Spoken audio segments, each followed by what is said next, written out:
حدیث کے الفاظ دروازہ کھولو اور جو آ رہا ہے اس کو جنت کی بشارت دے دو. راوی فرماتے ہیں دروازہ کھولا گیا. حدیث کے صرف ترجمہ مت پڑھو، مطلب سمجھو. دروازہ بند ہے، دروازے کے پیچھے سے کسی نے دروازہ کھٹکھٹایا. میرے نبی تشریف فرما فرماتے افتح لہ وبشروا بالجنہ، دروازہ کھولو اور جنت کی بشارت دے دو جو آ رہا ہے. گویا کہ نبی نے اسے دیکھا نہیں، نبی نے اسے دیکھا نہیں، کہا دروازہ کھولو اسے جنت کی بشارت دے دو. دروازہ کھولا گیا تو کہتے ہیں باہر ابو بکر کھڑے تھے. کھولنے والے نے دروازہ کھولا، بشارت دی کہ نبی نے تمہیں جنت کی بشارت دی. انہوں نے اللہ کا شکر ادا کیا، آ کے مصطفیٰ کی بارگاہ میں مصافحہ کیا، بیٹھ گئے. تھوڑی دیر بیٹھے ہوئے تھے کہ اچانک پھر دروازہ کھٹکھٹایا گیا. میرے آقا نے پھر فرمایا ابر کرم کے سوئے محمد. دیکھو آج ابر رحمت جوش میں آئے. دروازہ کھولو افتح لہ وبشروا بالجنہ، دروازہ کھولو اور اسے جنت کی بشارت دے دو. میرے نبی نے دیکھا نہیں تھا دروازے کے پیچھے کون ہے. دروازہ کھولا گیا، دیکھا عمر ہے. کہا نبی نے تمہیں جنت کی بشارت دی، شکر ادا کیا، رب کا. آ کے بیٹھ گئے. تھوڑی دیر کے بعد پھر دروازہ کھٹکھٹایا گیا. میرے آقا فرماتے ہیں اب ذرا کوٹ کرنا، یاد کرنا میں کیا کہہ رہا ہوں. افتح لہ وبشروا بالجنہ علی بلوى تصیبہ. الفاظ بڑھ گئے. پہلا تھا افتح لہ بشروا بالجنہ، دوبارہ وہی ورڈ افتح لہ بشروا بالجنہ. تیسری بار ورڈ میں فزاتی ہو گئی. افتح لہ وبشروا بالجنہ علی بلوى تصیبہ، دروازہ کھولو اور اسے آنے والے کو جنت کی بشارت دے دو اس مصیبت کی سبب جو اس پر آنے والی ہے. مستقبل کی خبر کس کی؟ کیا فیوچر، آنے والے وقت کی خبر، فیوچر کی خبر. آنے والی جو مصیبت ہے اس کے سبب اس کو جنت کی بشارت دے دو. اب دروازہ کھولا گیا. وَإِذَا هُوَ عُثْمَانُ، دروازے پہ عثمان کھڑے تھے. اندر آئے، میرے آقا کی بشارت سنائی گئی، مصیبت پر صبر کرنے پر تمہیں جنت ملے گی. انہوں نے شکریہ ادا کیا اور کہا کہ اللہ مجھے صبر کی توفیق عطا فرما. اب پھر کاؤنٹ کر لو. اب آج چند باتیں. میرے کریم سے اگر قطرہ کسی نے مانگا دریا بہا دیے ہیں، دربے بہا دیے ہیں. ارے تجھ سے اور جنت سے کیا مطلب، وہاں بھی دور ہو، ہم رسول اللہ کے جنت رسول اللہ کی. اگر تم یہ کہو کہ جنت دروازے کے پیچھے کون تھا یہ نبی کو معلوم تھا، اگر تم کہو کہ دروازے کے پیچھے کون تھا یہ نبی کو معلوم تھا، تو میں نے کہا ٹھیک ہے، نبی کو معلوم تھا کہ دروازے کے پیچھے ابو بکر ہے، دروازے کے پیچھے عمر ہے، دروازے کے پیچھے عثمان ہے، مگر جنت کی بشارت کیوں دے رہے ہیں؟ اگر مالک نہ تھے، اگر اختیار نہ تھا، اگر قوت نہیں تھی تو کیسے کہہ رہے ہیں جنت ملے گی، جنت ملے گی، جنت ملے گی؟ تو ہم یہ کہیں گے جناب یقیناً مصطفیٰ جنت کے مالک ہے، کیونکہ خالق کل نے آپ کو مالک کل بنا دیا. دونوں جہاں ہے آپ کے قبض و اختیار میں، دونوں جہاں ہے آپ کے قبض و اختیار میں.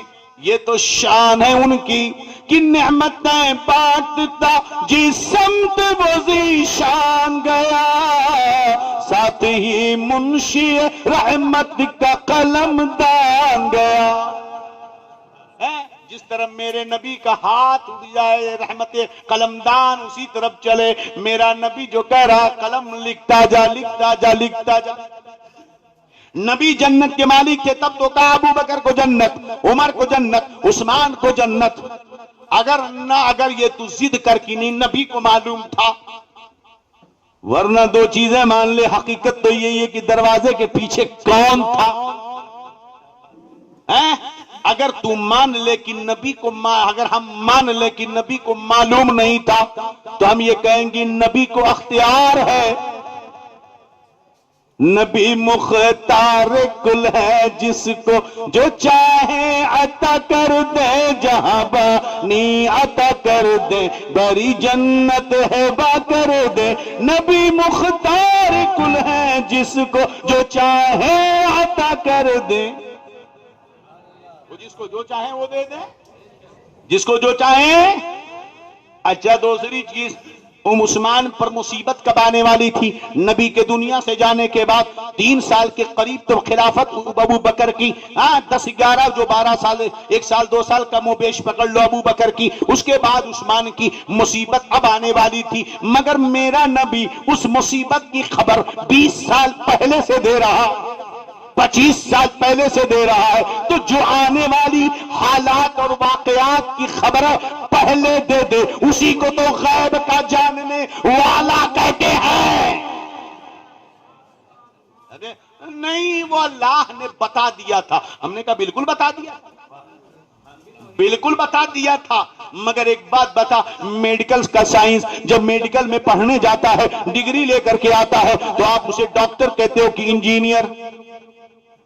جب میڈیکل پڑھا تو ڈاکٹر، انجینئرنگ پڑھا تو انجینئر، حافظ بنا تو حافظ، قاری بنا تو قاری، عالم بنا تو عالم، مفتی بنا تو مفتی۔ جو سبجیکٹ پڑھا اس سبجیکٹ کا وہ جاننے والا ہوا کہ نہیں؟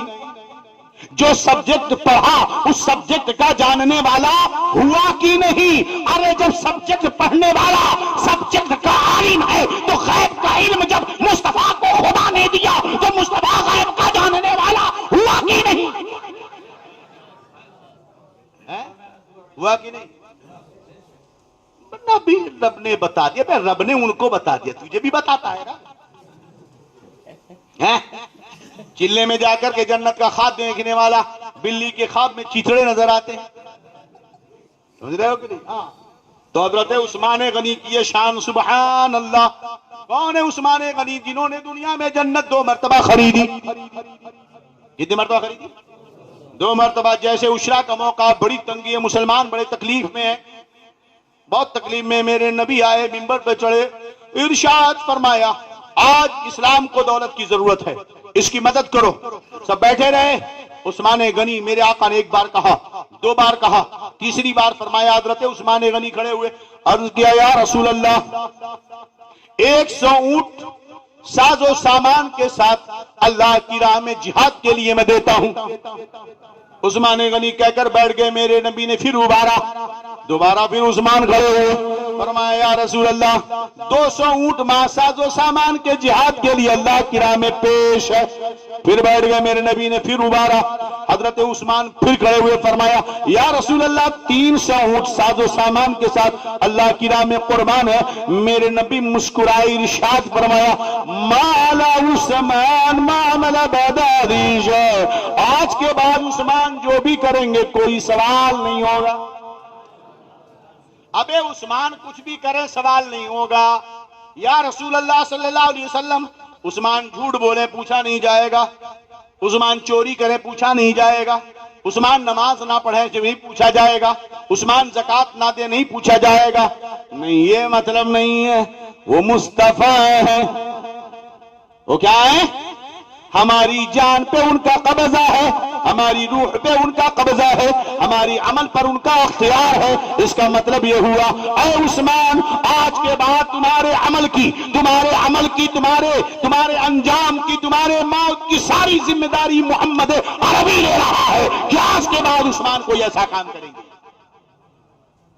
اب مطلب سمجھے، 100 اونٹ پہلی بار، ایک مطلب تو یہ ہوا کہ پہلی بار کھڑے ہوئے بولے 100 اونٹ، دوبارہ کھڑے ہوئے تو 100 بڑھا دیا 200، تیسری بار کھڑے ہوئے 100 اور بڑھا دیا 300۔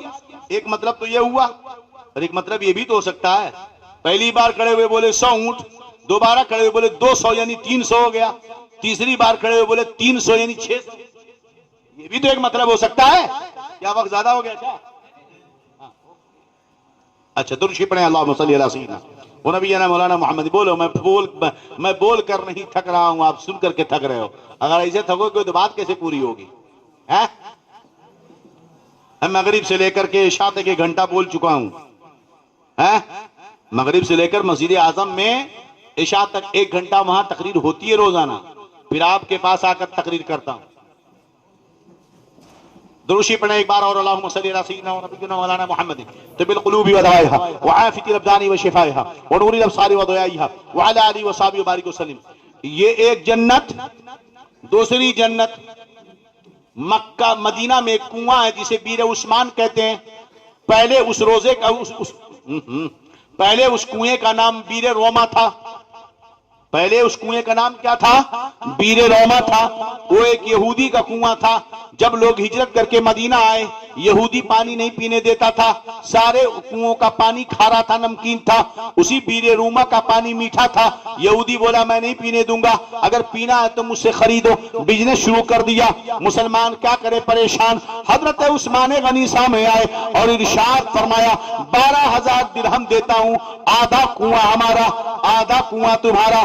چنانچہ ایک دن مسلمان بھریں گے، ایک دن یہودی بھرے گا۔ مسلمانوں نے کیا کیا، ایک دن میں زیادہ پانی بھر دیتے تھے، دوسرے دن اس کا پانی نہیں بکتا تھا۔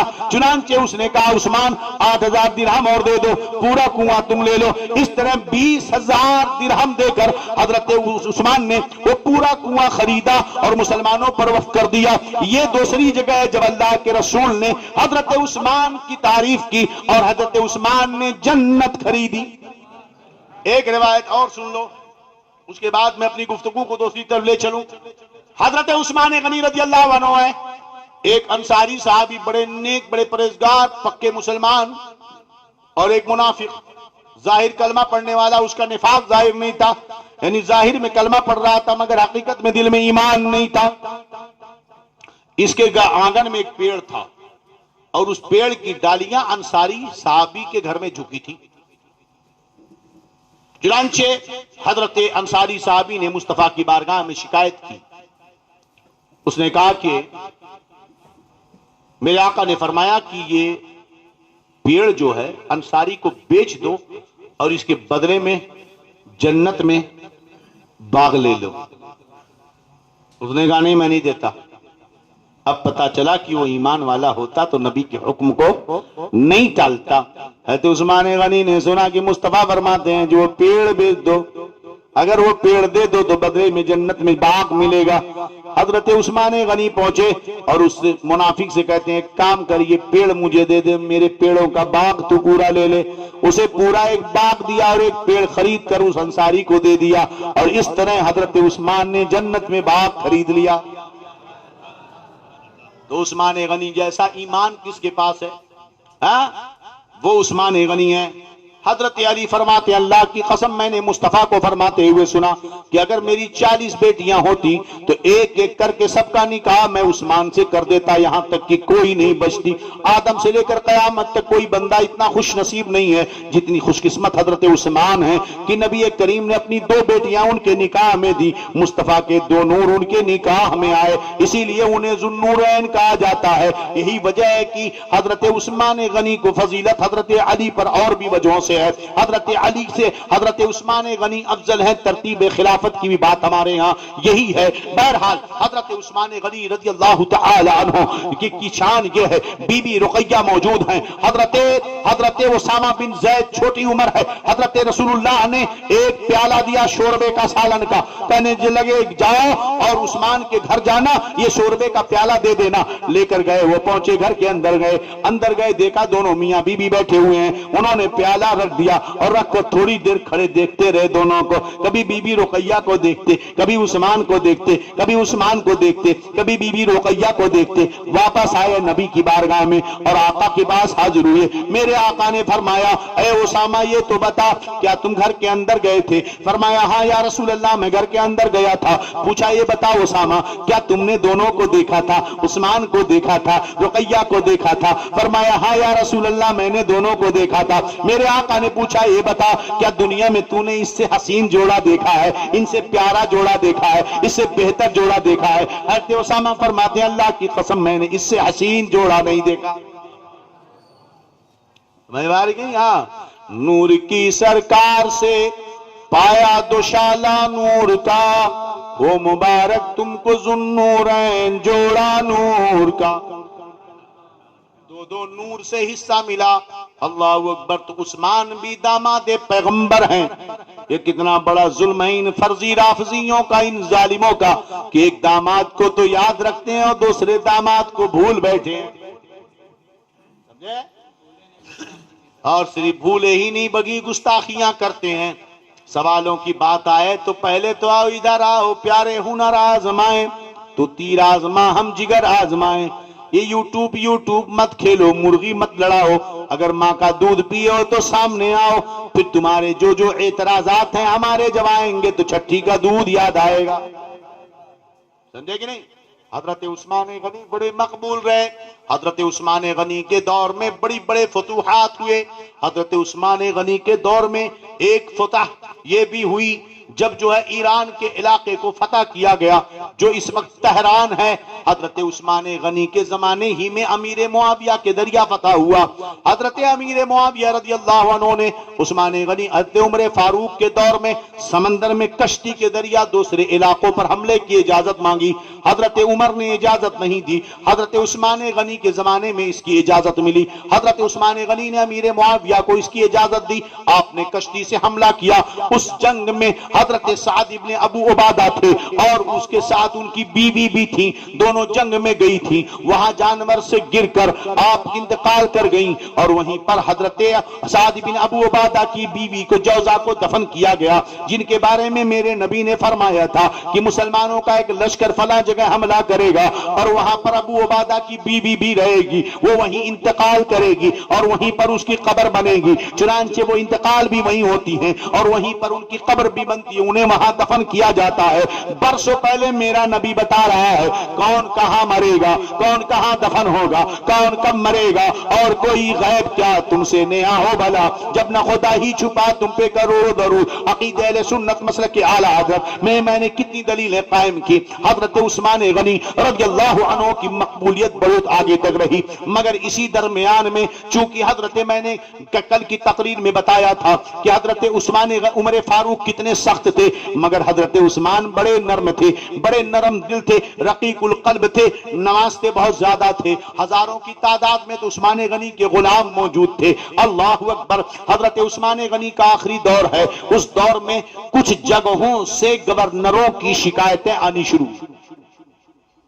مصر کے گورنر کی شکایت زیادہ آئی.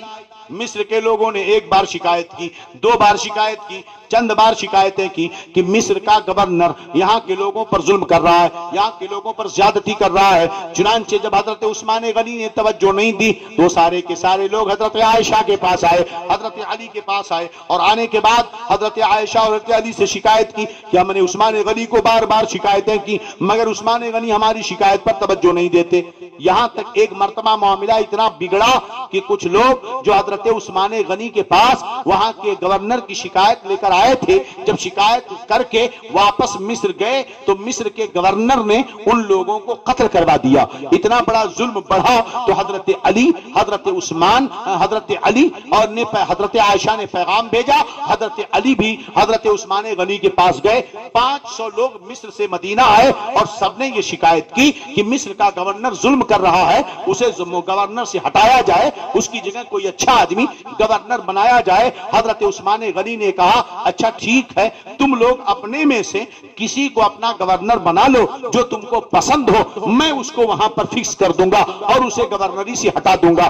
حضرت عثمان غنی کا پیغام جب ملا, مصر کے لوگوں نے آپس میں مشورہ کیا اور مشورہ کرنے کے بعد حضرت سیدنا ابو بکر صدیق رضی اللہ عنہ کے بیٹے ہیں محمد ابن ابو بکر, ان کو انہوں نے کہا کہ ہمارے مصر کا گورنر بنا دیا جائے. محمد ابن ابو بکر کے گورنر کا فیصلہ ہو گیا. عثمان غنی نے لیٹر لکھا, مہر لگا دی کہ تم جاؤ مصر کے گورنر ہو, اور مصر کا جو گورنر تھا اس کو لیٹر لکھا کہ تم کو گورنری سے ہٹایا جاتا ہے, تمہاری جگہ محمد ابن ابو بکر اب مصر کی حکومت کو سنبھالیں گے. ادھر محمد ابن ابو بکر 500 مصریوں کو لے کر راستے سے گزر رہے ہیں, مدینہ سے مصر جا رہے ہیں. ابھی ایک جگہ رکے تھے, دوسری جگہ پڑاؤ ڈالا تھا. انہوں نے دیکھا کہ تھوڑی دوری پر ایک سانڈنی پر ایک بندہ بہت تیزی سے بھاگ رہا ہے. بھاگنے کا انداز شبہ میں ڈال رہا تھا. لوگوں نے گھوڑا دوڑایا اور پکڑ کر اس کو لے کر کے آئے. جب سامنے آیا تو دیکھ رہے ہیں کہ یہ سانڈنی حضرت عثمان کی ہے, یہ غلام حضرت عثمان کا ہے. اس کے جھولے کی تلاشی لی گئی, اس نے چھپانا چاہا, جھولے کو تلاشی لی گئی تو اس میں ایک لیٹر ملا جس پر لکھا ہوا تھا سل مہر, لیٹر حضرت عثمان کا, سل حضرت عثمان کی, سائن حضرت عثمان کی, مگر لیٹر میں لکھا ہوا تھا کہ محمد ابن ابو بکر مصریوں کے ساتھ جب مصر پہنچے تو اے مصر کے گورنر, تم محمد ابن ابو بکر کو داؤ پہ چل کر کے قتل کر دینا, تم گورنر بنے رہنا, میں دوسرا حکم دوں گا تب اس پر عمل کرنا. اب دو لیٹر ہیں, ایک طرف محمد ابن ابو بکر کے پاس حضرت عثمان کا لیٹر ہے کہ تم جاؤ مصر کے گورنر بن جاؤ, میں گورنر کو ہٹا رہا ہوں. دوسری طرف ایک لیٹر ایک چوری کا پکڑا گیا جس میں لکھا ہوا ہے کہ اے مصر کے گورنر, یہ محمد جو جا رہا ہے میرا لیٹر لے کر کے, محمد ابن ابو بکر, اس کو قتل کر دو اور تم گورنر بنے رہنا. ظاہر سی بات ہے ماحول خراب ہونا ہے. حضرت عمر جا چکے ہیں, اب فتنہ داخل ہو رہا ہے بڑی تیزی کے ساتھ, حالات بڑے خراب ہو گئے. سب نے مصر جانا چھوڑا, اس غلام کو پکڑا, باندھ کر لے کر آئے عثمان غنی کے دربار میں. پورے مدینہ میں ہنگامہ, صحابہ جمع ہو گئے, سارے کے سارے لوگ جمع ہو گئے. ظاہر سی بات ہے کہ محمد ابن ابو بکر صحابی رسول ہیں, حضرت ابو بکر کے بیٹے ہیں, ان کے قتل کا حکم عثمان کیسے دے سکتے ہیں؟ چنانچہ سب نے سوال و جواب شروع کر دیا. حضرت عثمان غنی نے کہا میں نے کوئی لیٹر نہیں لکھا. حضرت علی نے جب لیٹر سامنے رکھا کہنے لگے یہ لیٹر کس کا؟ فرمایا میرا ہے. تحریر کا تحریر میری نہیں ہے, سل کا سل میری ہے, سائن سائن میری ہے, غلام غلام عثمان کا, جانور عثمان کا. پھر یہ بتاؤ جب سب کچھ تمہارا ہے لکھا کس نے؟ حضرت عثمان فرماتے ہیں رب کے عزت کی قسم میں نے کوئی ایسا لیٹر نہیں لکھا ہے, یہ مجھے پھنسایا جا رہا ہے. حضرت صحابہ نے فرمایا, حضرات صحابہ فرماتے ہیں اللہ کی قسم عثمان خدا کی جھوٹی قسم نہیں کھا سکتے ہیں, عثمان جھوٹ نہیں بولتے, مگر سن سائن لیٹر شبہ پیدا کرتا ہے. اتنے میں کسی نے دیکھا کہ حضرت عثمان کے محل میں پردے کے پیچھے ایک آدمی چھپ رہا ہے. اسے دیکھا تو وقت کا سب سے بڑا فتین مکار مروان ابن حکم پردے کے پیچھے چھپ رہا تھا. اب لوگوں کے سمجھ میں آیا یہ ساری بدتمیزی حضرت عثمان کے پیچھے پیچھے مروان کی ہے, یہ مسلمانوں میں اختلاف کروانے کی کوشش کر رہا ہے. چنانچہ صحابہ نے کہا کہ مروان کو ہمارے حوالے کرو, یہ تحریر مروان کی ہے, اس سے ہم سوال و جواب کریں گے. حضرت عثمان غنی نے فرمایا میں مروان کو تمہارے حوالے نہیں کر سکتا. لوگ یہ کہہ کر غصے میں اٹھ کر چلے گئے کہ عثمان خدا کی جھوٹی قسم تو نہیں کھا سکتے, مگر مروان کو ہمارے حوالے نہیں کر رہے ہیں, اس لیے شک تو بہرحال ہو رہا ہے, کچھ تو معاملہ ہے. سارے صحابہ اپنے اپنے گھر چلے گئے. اب محمد ابن ابو بکر نے 500 مصریوں کو ساتھ میں لے کر وہ اپنے موت کے حادثے کو لے کر گھبرائے اور غصے میں تھے, جلال میں تھے. حضرت عثمان کے محل کو دارالخلافہ کو چاروں طرف سے گھیر لیا. یہ اصل میں 500 لوگ تھے, مگر صبح ہوتے ہوتے ان کی تعداد 5000 سے زیادہ ہو گئی. یہ کہاں سے آئے کیڑے؟ یہ اسرائیلی کیڑے تھے. تقریباً حضرت عمر کے شہادت کے بعد سے لے کر 12-13 سالوں میں یہودیوں نے تخریب کاری کی, موساد کے ایجنٹوں نے.